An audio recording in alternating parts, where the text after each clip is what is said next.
नमस्कार। मैं दीपक सोनी, सरस्वती विद्या मंदिर, राजगढ़। आज हम देखेंगे कक्षा 12वीं उद्धव प्रसंग जगन्नाथ दास रत्नाकर, जो कि पद्यखंड 3 प्रेम और सौंदर्य के अंतर्गत है। इसमें हम पद्यांश देखते हैं। आए हो सिखावन को जोग, मथुरा ते तोपे, उधो ये वियोग के वचन बतराओ ना। कहे रत्नाकर दया करी दरस दिनियो, दुख दरीबे को तोपे अधिक बढ़ाओ ना। टुक टुक है मन मुकुर हमारो हाय, चूकी हूँ कठोर बेन पाहन चलाओ ना। एक मनमोहन तो बसी के उजारियो मोही, हिय में अनेक मनमोहन बसाओ ना।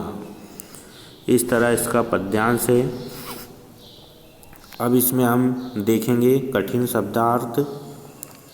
जोग यानी कि योग शास्त्र, दरस यानी कि दर्शन, टुक टुक यानी कि टुकड़े टुकड़े, मन मुकुर यानी कि मन रूपी दर्पण, बेन पाहन यानी कि वचनों के पत्थर, मनमोहन यानी कि श्री कृष्ण। अब हम देखेंगे संदर्भ। संदर्भ में प्रस्तुत पद्यांश हमारी पाठ्य पुस्तक स्वाति के उद्धव प्रसंग से लिया गया है और इसके कवि जगन्नाथ दास रत्नाकर है। अब हम इसका प्रसंग देखते हैं। प्रसंग में यहाँ पर गोपियाँ उद्धव के कथन योग का श्लेष यानी कि अर्थ करते हुए अनेक उल्हाने यानी कि ताने उद्धव को देती है। यह इसका प्रसंग है। अब इसका अर्थ देखते हैं हम। व्याख्या। आए हो सिखावन को जोग, मथुरा ते तोपे, यानी कि गोपियाँ कहती है कि हे उद्धव, जब आप मथुरा से योग मिलन का उपदेश देने के लिए यहाँ पधारे हो तो हमसे वियोग की कठोर बातें क्यों करते हो। यहाँ तक है इसका अर्थ। आए हो सिखावन को जोग, मथुरा ते तोपे, उधो ये वियोग के वचन बतराओ ना।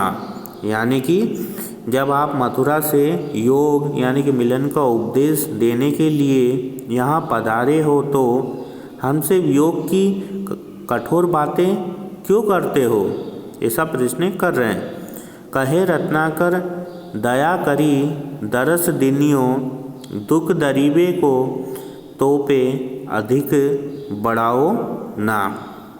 यानी कि फिर कवि या कविवर रत्नाकर कहते हैं कि गोपियों ने पुनः उद्धव से प्रार्थना की कि वे उद्धव हमारे कष्ट को दूर करने के लिए यहाँ आकर हमें दर्शन देकर आपने बड़ी कृपा की है, तो फिर ये वियोग यानी कि बिछड़ने की बातें सुनाकर हमारे दुख को और मत बढ़ाओ। टुक टुक है मन मुकुर हमारो हाय, चूकी हूँ कठोर बेन पाहन चलाओ ना। यानी कि आपसे विनम्र निवेदन है कि आप अपने ज्ञानोपदेश के कठोर वचन रूपी पत्थर भूलकर भी मत चलाना, अन्यथा हमारा मन रूपी दर्पण चूर चूर हो जाएगा। हमारा कोमल हृदय रूपी दर्पण इतने बड़े प्रहार को सहन नहीं कर पाएगा। एक मनमोहन तो बसी के उजराइयो मोही हीय में अनेक मनमोहन बसाओ ना।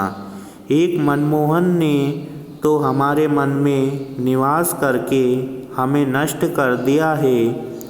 हमें उनके विरह का दुख भोगने के लिए छोड़ दिया है।